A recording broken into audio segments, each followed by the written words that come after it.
Mass in C is the polar opposite of the Eroica Symphony. This is typical for Beethoven.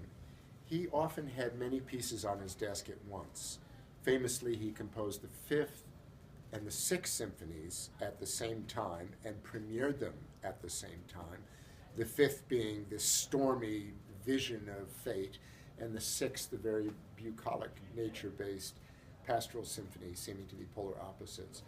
At that same concert in 1807, when he unveiled the Fifth and the Sixth Symphony, he also unveiled to the public the opening movements of the Mass in C, so yet another side of his personality. It's as if Beethoven's creative personality was so enormous and had so many varied facets that he needed to give these different aspects of his creative vision outlets at the same time. So where the Eroica Symphony is stormy and dynamic and wrestles with the challenges of life, the Mass in C seems designed to be comforting and soothing and friendly and intimate.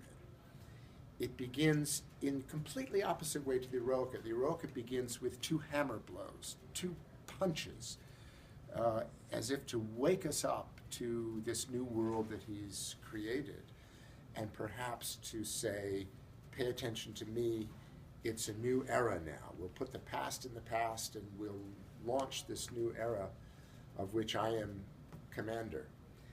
The Mass in C, by contrast, begins just with the solo basses in the chorus at the lowest end of the human vocal range. So it comes in meek, like march is supposed to go out, and ushers in this very elegant and sensually appealing, long-limbed melody that rises through the basses up through the rest of the chorus and through the orchestra. The gestures of the Mass in C are familiar, where the Eroicas are jarring and new. They are built on ideas of tenderness and modest contrast, where the Eroica was built on very much more on aggression and high levels of contrast. And the sound world of the Mass in C is very integrated. It's very harmonious as compared with the Eroica, which has these blocks of elements, woodwinds against strings, and punches from the brass interrupting the texture. The texture is comparatively well integrated in the Mass in C.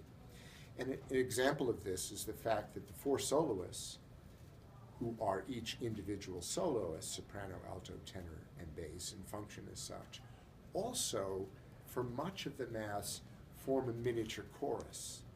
So you have the contrast between the integrated group of soloists and the integrated group of the chorus.